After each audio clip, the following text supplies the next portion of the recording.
Number 3. George Murdoch. By all accounts, 58-year-old George Murdoch of Aberdeen, Scotland was an ordinary guy. He liked keeping pigeons and going boating. By 1983, he had been married to the same woman for 37 years. Murdoch had worked at a factory for years, but he had been laid off. In 1983, he was working as a taxi driver. On September 29, 1983, Murdoch was working in the evening. Just after 8:30 p.m., a man who appeared to be in his 20s hailed him on a busy street in Aberdeen. At 8:35 p.m., Murdoch radioed the control room and told them he was heading to Cutler, a suburb on the city's west side. About 2 miles from where Murdoch picked up the man, two boys on their bikes came upon Murdoch's taxi. He was parked on a side road. Murdoch was outside his taxi on the street, being strangled by his passenger. He was able to call for help. The boys rushed to a phone box and they called the police.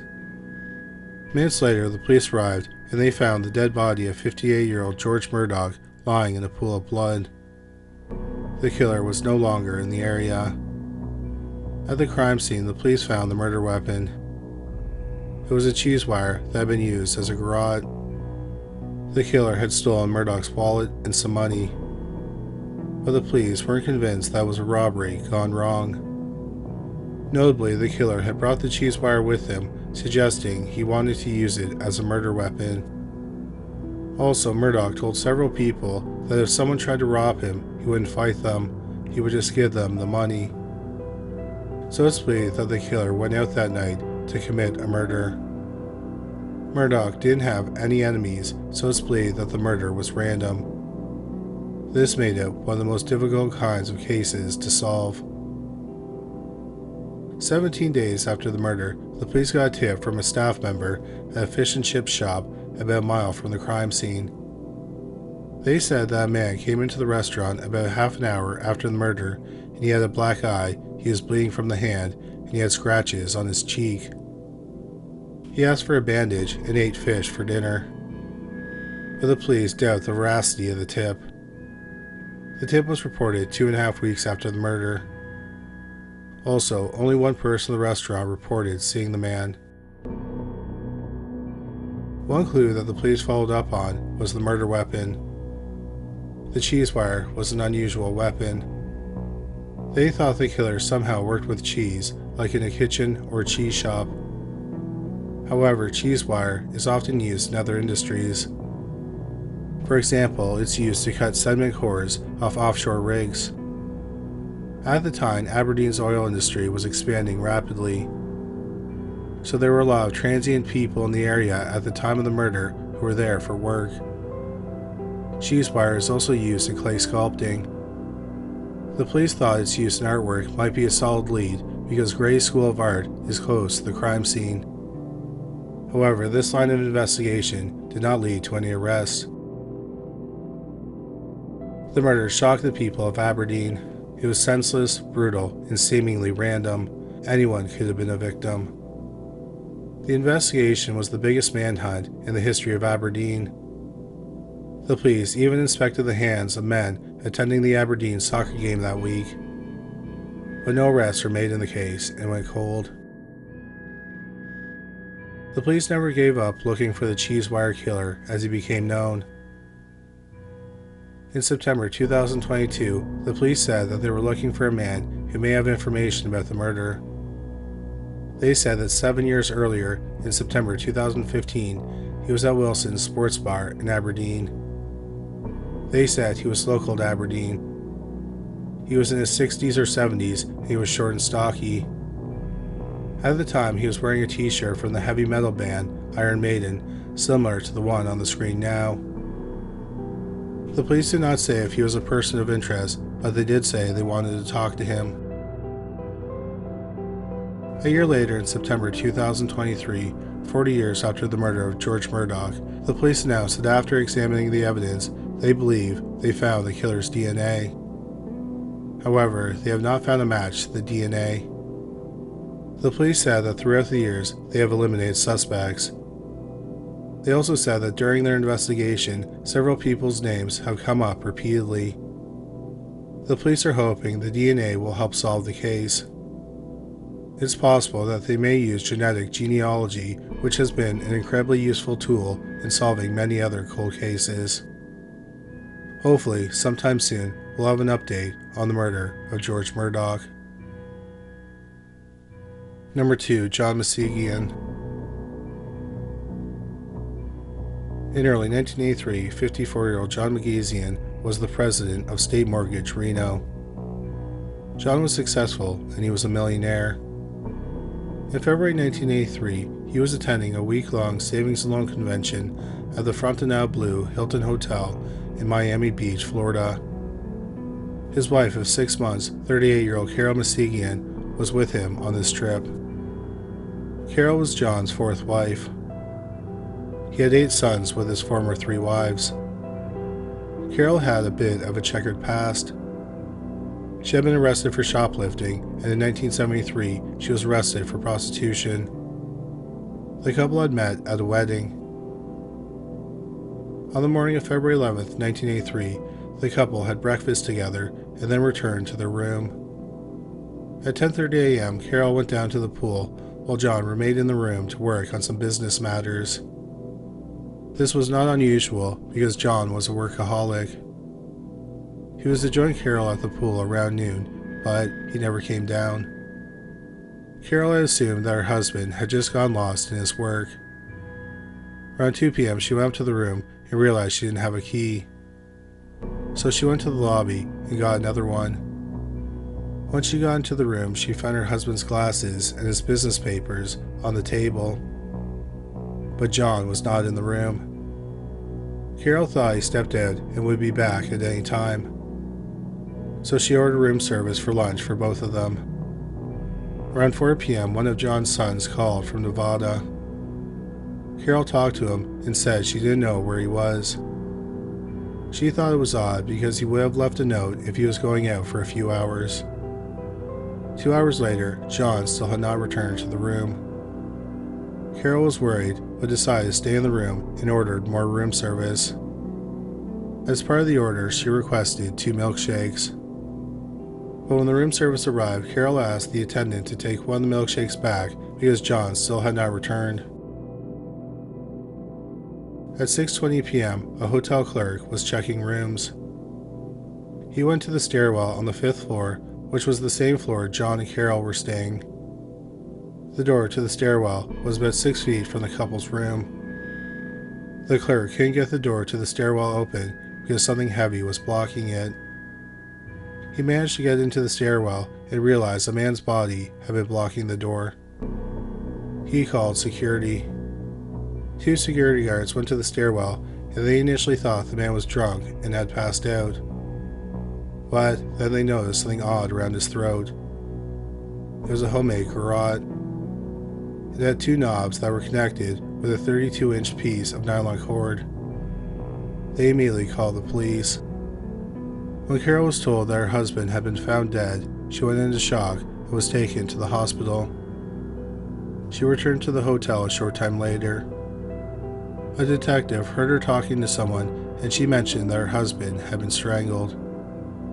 This caught the detective's attention because Carol had only been told that her husband was found dead, not that he had been murdered via strangulation. But then the detective learned that the paramedic had told her her husband had been strangled to death. The police learned that John had been dead for hours. He was most likely killed sometime around midday. He had been killed in the hotel room. It's believed that the killer walked up behind him and slipped the garrote around his neck. The garrote is an effective weapon because it causes instant and unrelenting pressure on the throat, so the victim doesn't have much of a chance to react or fight back. The police thought that the killer was at least 6 feet tall and he was right-handed. Once John was dead, the killer dragged his body to the stairwell. The police thought that this was odd. Hotels are unpredictable places because guests come and go from their rooms at any time. Also, staff members roam the hotel throughout the day. Why would the killer risk being seen moving the dead body? It would have been easier just to leave the body in the room. One theory is that the killer tried to move the body to the trash compactor on the ground floor, but this seems unlikely. Another theory is that the killer didn't want Carol to find her husband's dead body. But why would the killer care about that? Yes, it may have given the killer more time to get away because she would know he was dead. But John's body could have been found at any time in the stairwell because it was a public area of the hotel. The police were a bit baffled when it came to motive. John's wallet had been stolen. It was found near the pool of another hotel about 4 blocks from the crime scene. The money was missing, but his cards were left behind. However, other valuable objects were left behind in the hotel room, so the police didn't think that robbery was the motive. A big problem with the crime scene was that it was a hotel room, so they found a lot of fingerprints, 96 in all. They were able to identify 91 of the fingerprints. They were employees, former guests, and Carol and John's fingerprints. The 5 unidentified fingerprints were found on the door jamb, ashtray, and stairwell. The police discovered one other thing they thought might be a clue. The day before the murder, the hotel operator took a message for Carol. At 10:43 a.m., someone had called and said that Dick and Jeannie would arrive at the hotel at 12:30 p.m. the next day. The operator said that Carol got the message. When the police questioned Carol, she did not get the message and said that she didn't know any Dick or Jeannie. The police thought that the message was interesting because the caller said that Dick and Jeannie would arrive around 12:30. It's believed that John was murdered between 10:45 a.m. and 1:15 p.m. In John's possessions, they found a Valentine's Day card from his third wife. It reads, "My life is not complete without you. It just has no meaning. Don't you feel it too? I love you." The police talked to one of John's sons, David. David spoke to his father the day before the murder. His father told him he did not think that he and Carol were right for each other, and he was thinking of going back to his third wife. The police developed a theory that Carol hired a hitman to kill her husband. This would explain why the killer moved the body, because Carol may not have wanted to see his dead body, especially if she was responsible for him being killed. The phone message indicated that she should be out of the hotel room at 12:30 because that was when the murder would be committed. Carol took a polygraph exam. She admitted that she smoked marijuana in the past and she had experimented with cocaine. She even admitted that she stole a handbag from the hotel's boutique shop during that vacation. But she denied having anything to do with the murder.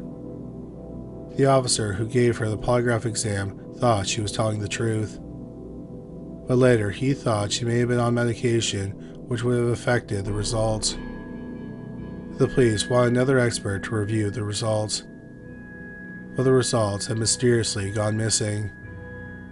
Later, they asked Carol to take another test, and she refused. After the murder, Carol was awarded John's estate, but she only got $140,000. Several deals fell through because John was not managing them, and his company lost nearly all its value. Carol and 5 of John's sons ended up suing the hotel for negligence and failure to provide safety and security to its guests. The jury ended up siding with the hotel. No one has ever been arrested for the murder of 54-year-old John Masegian. After 41 years, the case is considered cold. Number 1. Richard Lancelyn Green.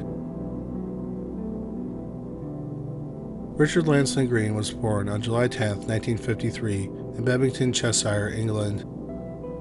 As Green grew up, he developed a passion for literature. His father, also named Richard Lancelyn Green, was an academic, biographer, and children's author. At Oxford University, the elder Green, along with C.S. Lewis, J.R.R. Tolkien, founded the Inklings Literary Discussion Group. He encouraged Lewis to try to publish his novel, The Lion, the Witch, and the Wardrobe. While growing up, the younger Green spent hours in his father's library. When he was 11, he fell in love with the Sherlock Holmes series. He was also fascinated by the author of the series, Sir Arthur Conan Doyle. Green's fascination with Doyle and the world's most famous fictional detective would turn out to be a lifelong passion. After Green became an established author, he published many anthologies of Doyle's unpublished work. According to David Grant, who wrote an article about Green for The New Yorker, Green was the world's foremost authority on Doyle. Green was determined to write an exhaustive biography of his favorite author. But as he was doing his research, he ran into a problem. He wanted to write the most complete account of the famed author's life, but he didn't have all the documents he needed. He was missing many letters, diary entries, and manuscripts. Green knew they existed, but they went missing after Doyle died in 1930. The archive of documents was also very valuable. It was estimated that all the documents were worth about $4 million. There were also rumors that the archive was cursed. Green discovered that Adrian, one of Doyle's 5 children, had stashed the documents in a locked room in a chateau he owned in Switzerland. Adrian did this in agreement with the other heirs of Doyle's estate. But what the other heirs did know was that sometime around 1970, Adrian moved them out of the chateau and planned on secretly selling them. But in June 1970, before Adrian could sell them, he died. After his death, Green spent years searching for them. Jean's search led him to Jean Conan Doyle, the youngest of Doyle's 5 children. Jean had served in the Women's Auxiliary Air Force for 30 years. This included during World War II. In 1963, she was given the distinction of Dame Commander of the Order of the British Empire. Green met with Dame Jean, and she told him she had the documents, but because of the family drama surrounding them, she did not want Green to see them at that time. But Dame Jean told him that after she died, the documents would be given to the British Library so any scholar could study them. Green was happy because eventually the documents would be available to the public. For years, Green and Dame Jean were close. They even helped her by taking some of the documents to her lawyer's office.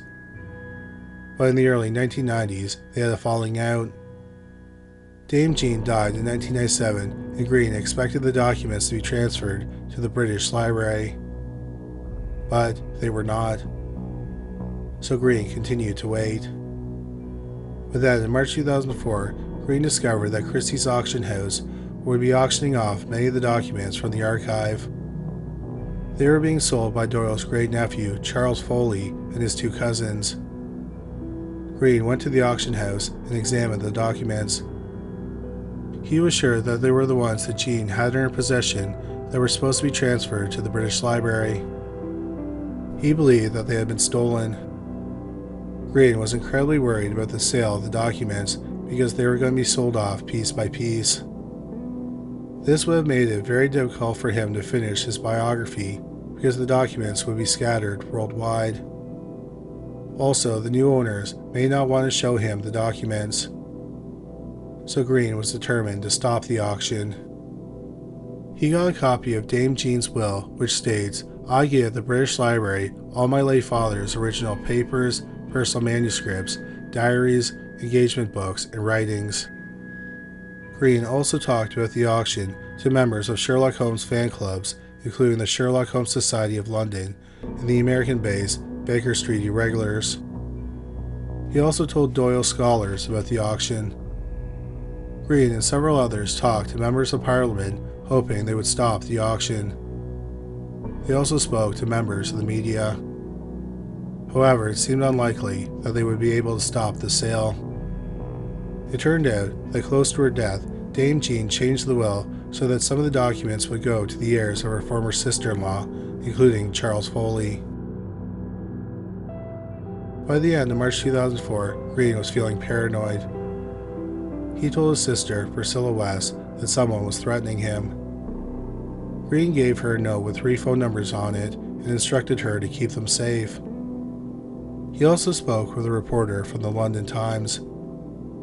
Green said that he was worried that something might happen to him, but Green was always cryptic about the threats. He also did not contact the police. On March 26, 2004, Green went to dinner with his friend Lawrence Keane. Unbeknownst to most of his friends and family, Green was gay and Keane was a former lover. At dinner, Green told Keane that an American was, quote, trying to bring him down, unquote. The two men left the restaurant together, and Green said that they were being followed. He then pointed out a car that he believed was following them. When they got to Green's home, they went to the garden. Green said he didn't want to go inside and talk because he believed his house was bugged. He told Keane and several other people he thought that the Pentagon was spying on him. After Keane left, Green called his good friend John Gibson. They co-authored several books together, including a 700-plus page bibliography of Doyle that they published in 1983. Green told Gibson that he feared for his life, but at the time, Gibson did not take it seriously. Green also called Nicholas Utekin, editor of the Sherlock Holmes Journal. He accused Utekin of conspiring against him. Utekin told him that he was acting paranoid. That same evening, Green's sister, Priscilla West, phoned him several times but only got his answering machine. She tried to reach out to him several times the next day, but again only got his answering machine. There was something odd about the answering machine's greeting. For a decade, the greeting had been one that Green had recorded. But when she called him on the night of March 24th, and then again on the 25th, the greeting was a man with an American accent who said, "Sorry, not available." She went to her brother's home, and he didn't come to the door. She couldn't get in because the door was locked. So she called the police and asked them to do a welfare check.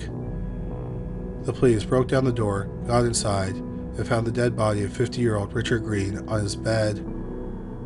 Also on the bed were stuffed animals and Sherlock Holmes books and posters. There was also a half-empty bottle of gin close by. A black shoelace in the style of a garrote was wrapped around his throat. The garrote had been tightened with a wooden spoon.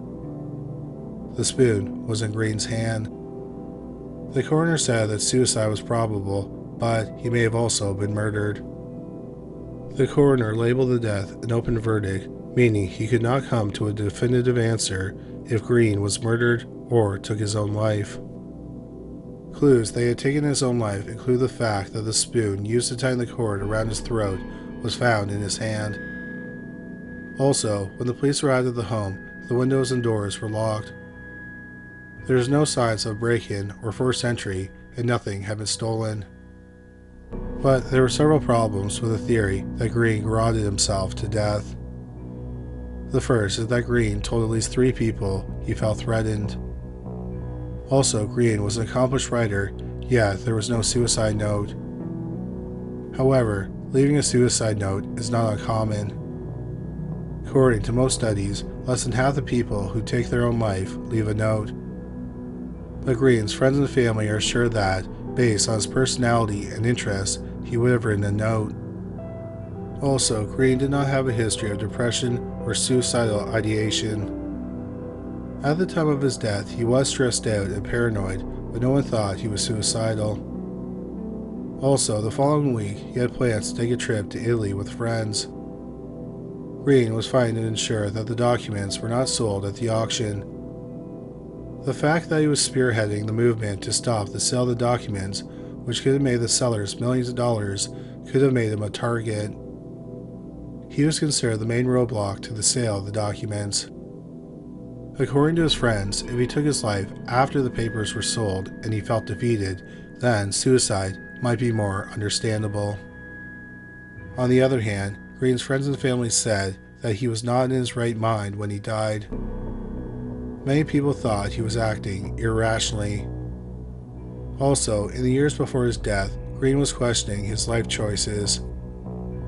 In particular, according to some people, he regretted dedicating his life to studying Sir Arthur Conan Doyle. He told one friend that he thought Doyle was a plagiarist and unoriginal. He told another friend that he thought he had wasted his life on a second-rate writer. Some have speculated that Green's life had not gone the way he wanted to, and the impending sale of the documents he needed to complete his life's work was too much for him to take. A problem with the suicide theory was the way Green died. Sir Colin Barry, the president of the British Academy of Forensic Sciences, said that in his 30-year career he had only seen one person kill themselves with a garrote. It's a very difficult way to kill yourself. People generally pass out before they die, and the garrote loosens, and they survive. But the garrote is also a bizarre murder weapon in this case. Why would the killer bother to make a garrote? Why not hold the shoelaces in their hands and strangle him? Another problem is that Green was strangled with a shoelace, but Green only wore slip-on shoes. Something else that was odd was the bottle of gin near his body. Green's friend said that he was a wine connoisseur. He drank a lot of wine at dinner the night he died. Several friends said that it was very unlikely he would have drunk gin after the wine. Also, if he were to take his own life, he probably would have drunk a fine wine before he died. Some of his friends think that Green knew his killer. His guess was the one who drank the gin. This would also explain why there are no signs of a break-in or forced entry. The police also said that the killer might have locked the door behind them when they left. The police did not do much in the way of investigating. Notably, they did not look for fingerprints or do any forensic testing. Before he died, Green told several people that he was worried about an American and he thought that the Pentagon was spying on him. There was also the American voice on the greeting of his answering machine. Green's sister was not the only one who heard the voice on the answering machine. His friend, John Gibson, called the night before his death and heard the greeting. He thought he had dialed the wrong number, so he called back. He got the same answering machine greeting. David Grant spoke with Owen Dudley Edwards, another Doyle scholar, for his New Yorker article. He was investigating Green's death, and he discovered the identity of the American. He was John Lellenberg. Grant met Lellenberg in Washington, D.C., where he lived. Lellenberg was a member of the Baker Street Irregulars. At one time, he had been friends with Green and worked with him on several projects related to Sir Arthur Conan Doyle. It turned out that Lellenberg worked at the Pentagon. He was a policy strategy analyst with the U.S. Department of Defense. Rand wrote that Lellenberg worked in, quote, a high-ranking post that deals with clandestine operations, unquote. While Green and Lellenberg had been friends, they had a falling out in the early 1990s. Supposedly it was over Green's relationship with Dame Jean Conan Doyle. According to several people who knew about the situation, Dame Jean got angry with Green regarding something he wrote about her father. Green's friend said that he never wrote anything inflammatory about Doyle. They think that Lellenberg manipulated Dame Jean, who was sensitive about her father's legacy, and purposely misconstrued Green's words to create a division between them. Green resented Lellenberg for ruining his relationship with Dame Jean. Grant questioned Lellenberg about the falling out, and he said it happened because, quote, I was Jean's representative. I got caught in the middle of it, unquote. Lellenberg was also in London when Green died. 2 nights before Green died, Lellenberg was going to attend a meeting of the Sherlock Holmes Society, which Green was planning on attending. Green ended up not attending the meeting because he knew Lellenberg would be there. Lellenberg also told Grant that he was the literary representative of Charles Foley, the great-nephew who was selling the documents. While Lellenberg was in London, he spoke with Foley. He gave him some advice, and they talked about the auction. Lellenberg said on the night Green died, he and his wife were on a tour of the Jack the Ripper crime scenes. He told Grant he had not seen Green in 3 years. He said he last saw him when they both attended a symposium at the University of Minnesota in Minneapolis. But he told a reporter with the Observer that he last saw him a year earlier in Chicago, Illinois, at a dedication of Doyle's work to the Newberry Library. Lellenberg also told the Observer it didn't make sense to think that he or the Pentagon were spying on him. He said, quote, "It would be silly and delusional to be concerned about me, because the work I do has nothing to do with intelligence and surveillance at any level," unquote. One interesting theory about Green's death comes from his friend, John Gibson. He points to a Sherlock Holmes short story entitled The Problem of Thor Bridge. In the story, a woman had been shot in the head. At the scene, there was a gun and a note from the woman's governess to meet her at the crime scene. The governess was arrested for the murder. But Holmes figures out that the woman shot herself to frame the governess because her husband loved the governess and not her. Like in the short story, Gibson thinks that Green staged his death to look like a murder. He had laid out his plan by telling people he was worried about his life. He also tried to incriminate the man he considered his nemesis, John Lellenberg. But to the exact motive as to why Green might have done this is unknown. He could have been trying to stop the sale of the documents by making it look like he was killed to be silenced. Or he possibly wanted to make his death a Sherlock Holmes type mystery. David Grant also interviewed Green's sister, Priscilla West. West was able to clear up some of the mysteries surrounding the case, but not all of them. One was the 3 phone numbers that her brother gave her. She told the coroner that getting the note felt like the beginning of a thriller.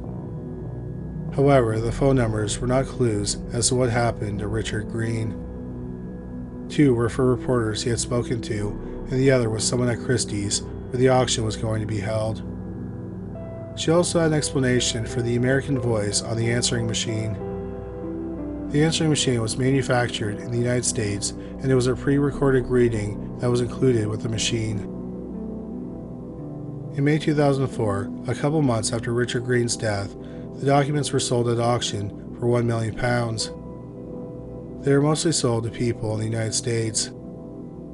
Green did not know that the most important documents were sent to the British Library, where they are today. Green had a massive collection of books and documents written by Sir Arthur Conan Doyle. His collection was valued at millions. In his will, Green bequeathed his collection to a library in Portsmouth, close to where Doyle wrote the first 2 Sherlock Holmes stories. The library received 12 truckloads of material. At the end of his New Yorker article, David Grant writes that he asked Priscilla West what she thought happened to her 50-year-old brother. She said, "I don't think we'll ever know for sure what really happened. Unlike in detective stories, we have to live without answers." The police said if new evidence emerges, they will reopen the case. As of right now, it's still considered an open verdict. Thank you so much for watching today's video. Please don't forget to check out our new channel, Paranormally Listed. There's a link on the screen now, and there's a link in the description box below this video. Well, that's all for today. Thanks again for watching.